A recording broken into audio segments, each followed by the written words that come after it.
नमस्कार मित्रांनो, इन्व्हेस्टॉक्स मराठीमध्ये आपलं स्वागत आहे. या व्हिडिओमध्ये मी तुम्हाला एआयचा वापर करून आपण कसे रिपोर्ट जनरेट करू शकतो त्याबद्दल मी चर्चा करणार आहे. आणि त्याकरता मी एक इम्पॉर्टंट टॉपिक निवडलेला आहे ज्याचं नाव आहे मार्केट हेल्थ. आता मार्केट हेल्थने म्हणजे नेमकं काय असतं, तर थोडक्यामध्ये सांगायचं झालं तर समजा आपण निफ्टी 500चा जर का आपण ब्रॉडर अभ्यास जर का केला, म्हणजे मार्केट ब्रीथ जर का आपण तपासायला गेलं, तर आपण काही निकषांवरती ती ब्रीथ तपासू शकतो. म्हणजे नेमकं काय, तर से फॉर एक्झाम्पल आपण जर का निफ्टी 50चं एक्झाम्पल जर का घेतलं आणि निफ्टी 50 समजा एखाद्या दिवशी आपल्याला पॉझिटिव्ह साईडला ट्रेड होताना दिसला, समजा निफ्टी आपल्याला 100 पॉईंट 200 पॉईंट पॉझिटिव्ह साईडला आपल्याला ट्रेड होताना दिसला, तर त्यावेळी आपल्याला हे बघणं देखील गरजेचं असतं की त्याच वेळी म्हणजे निफ्टी 50 सोबत निफ्टी स्मॉल कॅप इंडेक्स काय करतोय, निफ्टी मिड कॅप इंडेक्स काय करतोय, म्हणजे ब्रॉडर मार्केटमध्ये बाईंग होतंय का काही ठराविक हाय वेटेज म्हणजे रिलायन्स इंडस्ट्रीज म्हणा किंवा TCS म्हणा, HDFC बँक म्हणा, अशा काही हाय वेटेज स्टॉक्समुळं पर्टिक्युलरली इंडेक्समध्ये आपल्याला एक पॉझिटिव्ह मोमेंटम दिसतोय. मार्केट तेव्हाच बुलिश आहे असं म्हटलं जातं जेव्हा संपूर्ण मार्केटमध्ये म्हणजे small cap index, mid cap index आणि लार्ज कॅप इंडेक्स या सर्वच काउंटर्समध्ये आपल्याला तेजी ज्या दिवशी आपल्याला अनुभवायला मिळते, तेव्हाच मार्केट हे ॲक्च्युअली पॉझिटिव्ह साईडला असतं.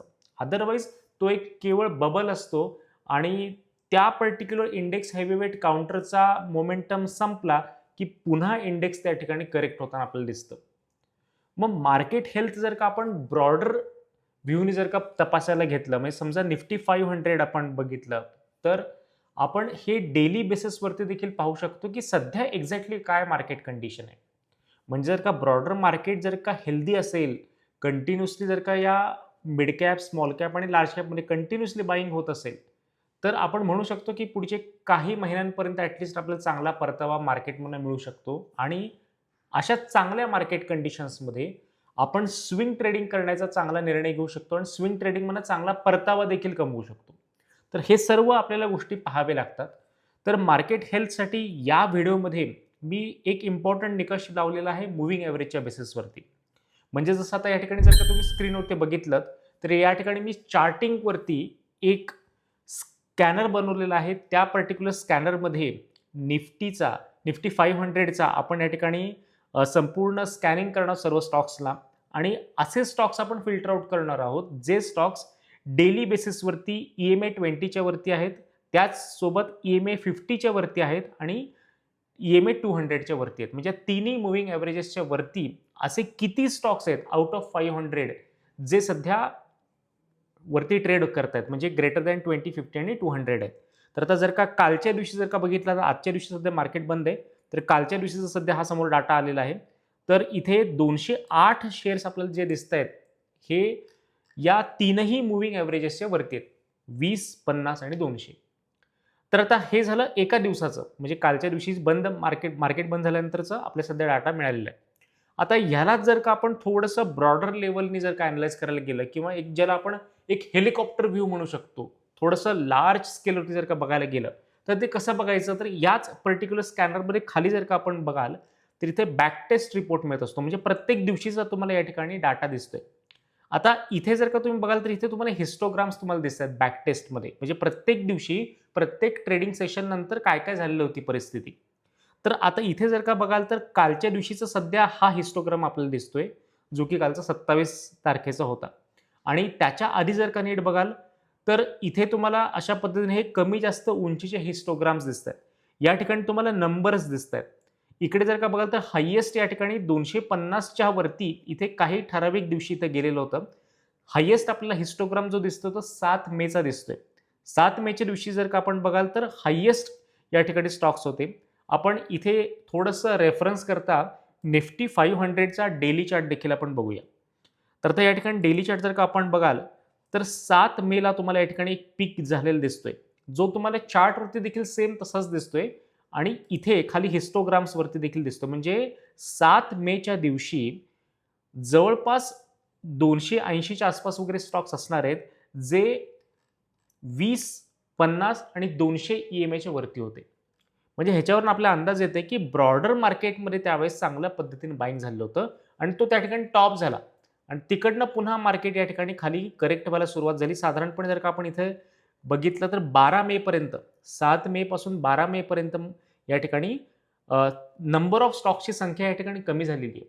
म्हणजे आउट ऑफ 500 बरेच या ठिकाणी आपल्याला स्टॉक्स इथे उतरताना दिसले. म्हणजे या दिवशी जर का बघाल 12 मेच्या दिवशी साधारणपणे 125च्या आसपास वगैरे संख्या असणारे स्टॉक्सची जे 20, 50 आणि 200 EMAच्या वरती होते. आता इथे जर का आपण चार्टवरती क्रॉस चेक जर का करायला गेलं, तर या ठिकाणी आपल्याला दिसतं की 12 मेलाच या ठिकाणी सगळ्यात मोठी रेड कॅन्डल आलेली होती आणि त्या दिवशी सगळ्यात कमी या ठिकाणी स्टॉक्स आलेले दिसत आहेत. त्याच्यानंतर जर का बघाल तर 13 मेच्या दिवशी काय झालेलं आहे, तर 13 मेच्या दिवशी या ठिकाणी थोडेसे स्टॉक्सची संख्या या ठिकाणी वाढलेली दिसते. ही 150च्या वरती गेलेली दिसते आणि त्याच्यानंतर ही जवळपास 250 स्टॉक्स वगैरे 14 मेच्या आसपास झालेले आहे. तर या ठिकाणी आपल्याला 13 आणि 14 मेला या ठिकाणी दोन्ही दिवशी ग्रीन कॅन्डल दिसतंय. म्हणजे या ठिकाणी थोडंसं मार्केटमध्ये बाईंग झालेलं आहे. तर एक ब्रॉडर पिक्चर आपल्याला कळतो मार्केट हेल्थच्या दृष्टिकोनातनं, की सध्या समजा आउट ऑफ 500 मॅक्झिमम स्टॉक जर का बुलिश साईडला असतील, मॅक्झिमम नंबर असेल, म्हणजे आपण या ठिकाणी म्हणू शकतो की जर का 500 पैकी 250 पेक्षा जास्त शेअर जर का हे पॉझिटिव्ह साईडला असतील, तर ओव्हरऑल मार्केटमध्ये तेजीचं वारं आहे, हा एक आपण या ठिकाणी अंदाज लावू शकतो. आता त्यासोबत आणखी एक इम्पॉर्टंट गोष्टीचा आपण अंदाज लावू शकतो, की मॅक्झिमम काळापर्यंत असं होणार नाही. कारण की जसं आपण RSI इंडिकेटरच्या बाबतीत अभ्यास करतो, की RSI एका विशिष्ट लेव्हलनंतर हा ओव्हरबॉट होतो. त्या पॉईंटनंतर छोटासा रिव्हर्सल येणं त्या ठिकाणी अपेक्षित असतं. तसंच या ठिकाणी या पर्टिक्युलर मार्केट हेल्थ इंडेक्समुळं आपण याला मार्केट हेल्थ इंडेक्स म्हणू शकतो.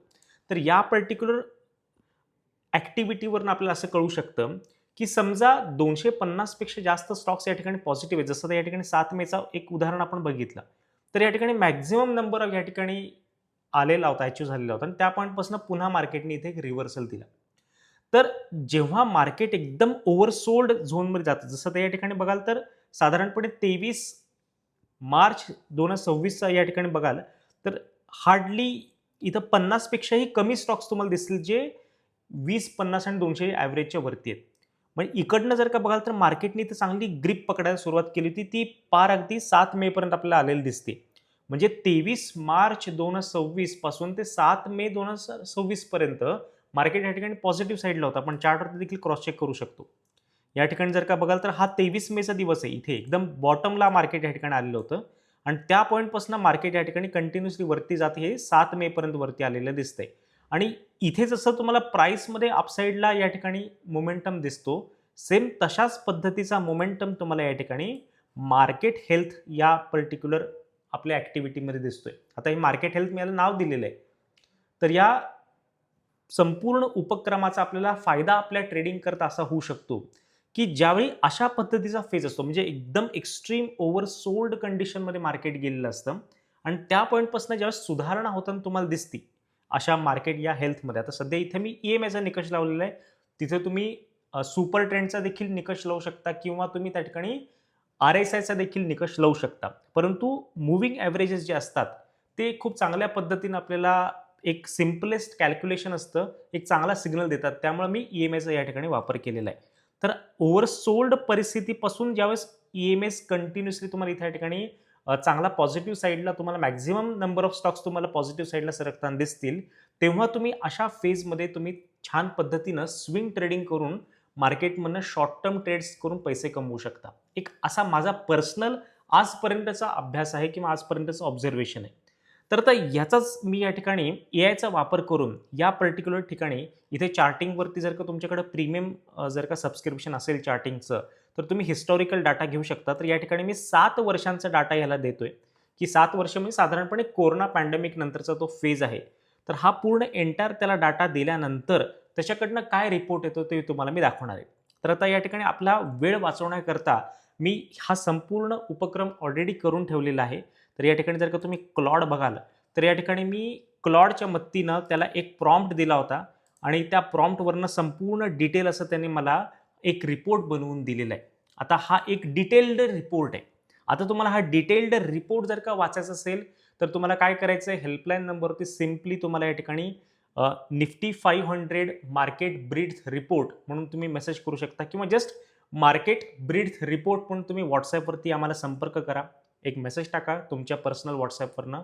तुम्हाला हा संपूर्ण रिपोर्ट आम्ही पाठवून देऊ.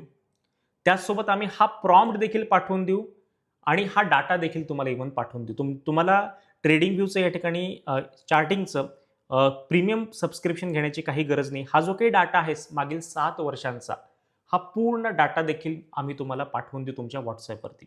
जस्ट तुम्हाला आमच्या हेल्पलाईनवरती कॉन्टॅक्ट करायचा आहे.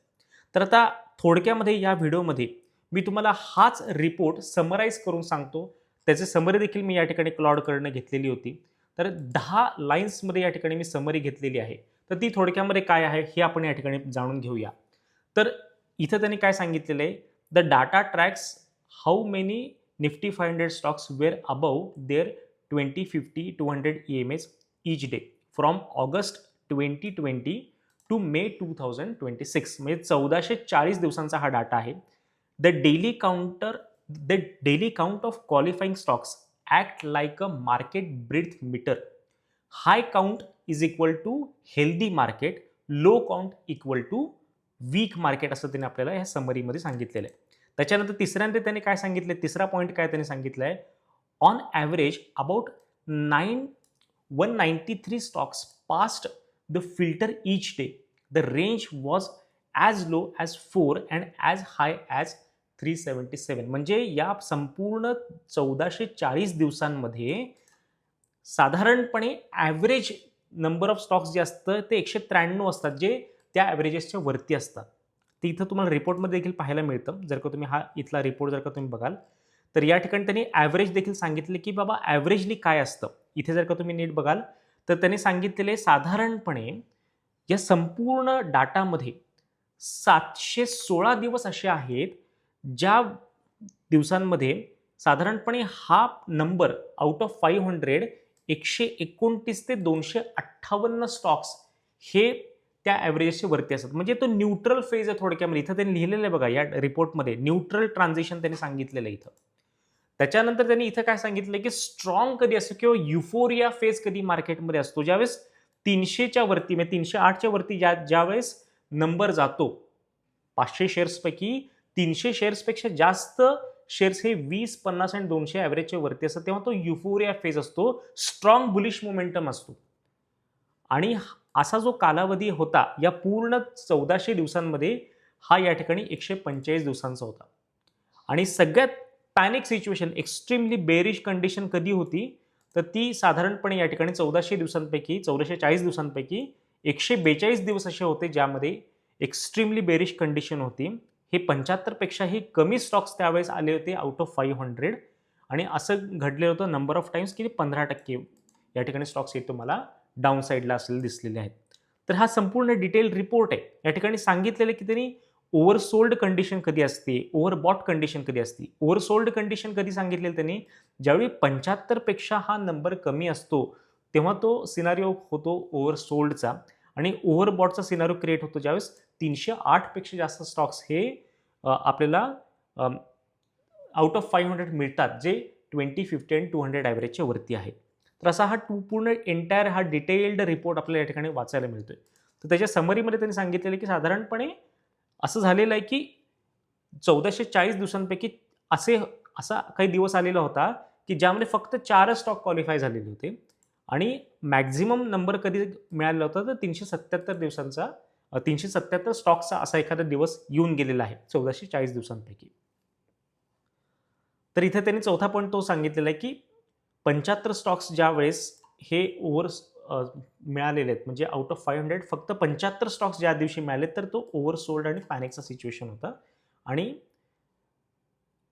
त्याच्यानंतर पुढे त्यांनी काय म्हटलेलं की the market recovered 92% of the time over the next 60 days. म्हणजे ज्यावेळी असं घडलेलं आहे की जिथे फक्त 500 पैकी 75 किंवा त्याच्यापेक्षाही कमी स्टॉक्स आले आहेत या पूर्ण क्रायटेरियाला मॅच केलेले आहेत, तर त्याच्यानंतर पुढील 60 दिवसांमध्ये मार्केट हे रिकवर झालेलं असं दिसतंय. आणि त्याच्यानंतर काय म्हटलेलं आहे बघा ओव्हरबॉटच्या बाबतीमध्ये की 308 किंवा त्याच्यापेक्षा जास्त ज्यावेळेस आपल्याला स्टॉक्स दिसलेले आहेत, त्याच्यानंतर पुढच्या 60 दिवसांमध्ये मार्केट हे या ठिकाणी रिव्हर्स देखील झालेलं आहे. तर हे एक इंटरेस्टिंग गोष्ट आपल्या या ठिकाणी पाहायला मिळालेली आहे. आणि त्यानंतर त्यांनी इथं काही इव्हेंट सांगितले आहेत. फेब्रुवारी 22 रशिया युक्रेन वॉरच्या संदर्भात त्यांनी इथे त्याचं एक ऑब्झर्वेशन मांडलेलं आहे.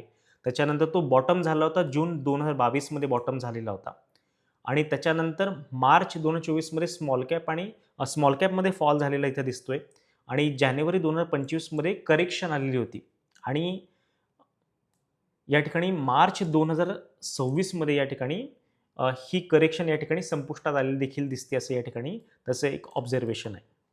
The market spends about half it's time in a neutral zone म्हणजे 1440 दिवसांपैकी आपण या ठिकाणी बघितलं की जवळपास 700च्या आसपास समथिंग डेज होते जिथे आपल्याला 716 असे दिवस होते की जिथे आपल्याला नंबर ऑफ स्टॉक्स जे मिळतात ते 129 ते 258च्या फेजमध्ये मिळतात आणि आत्ता जर का लेटेस्ट जर का बघाल तर सध्या काय तर 208 स्टॉक्स तुम्हाला मिळाले आहेत.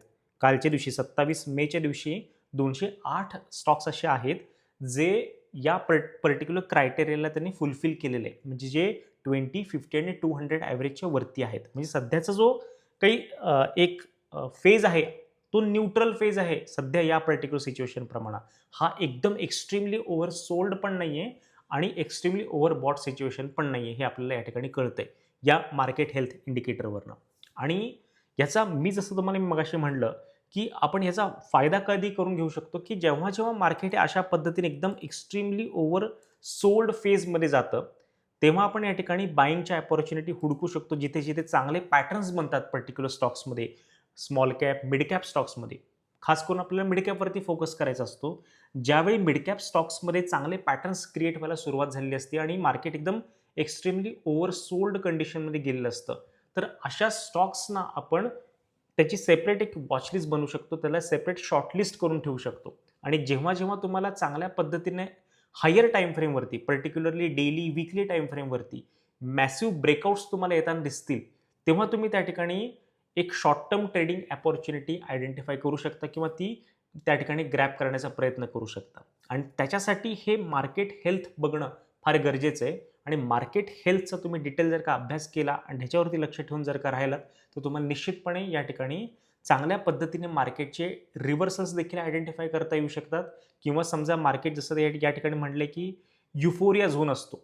युफोरिया झोन कसा आहे तर या पर्टिक्युलर रिपोर्टमध्ये आपल्याला इथं वाचता येते की जर का 308 पेक्षा जास्त स्टॉक्स या ठिकाणी आलेत म्हणजे जवळपास असं दिसलं तुम्हाला की बाबा 350 पेक्षा जास्त स्टॉक्स आहेत आउट ऑफ 500 जे आता या ठिकाणी 20, 50 आणि 200 ॲव्हरेजच्या वरती गेलेले आहेत.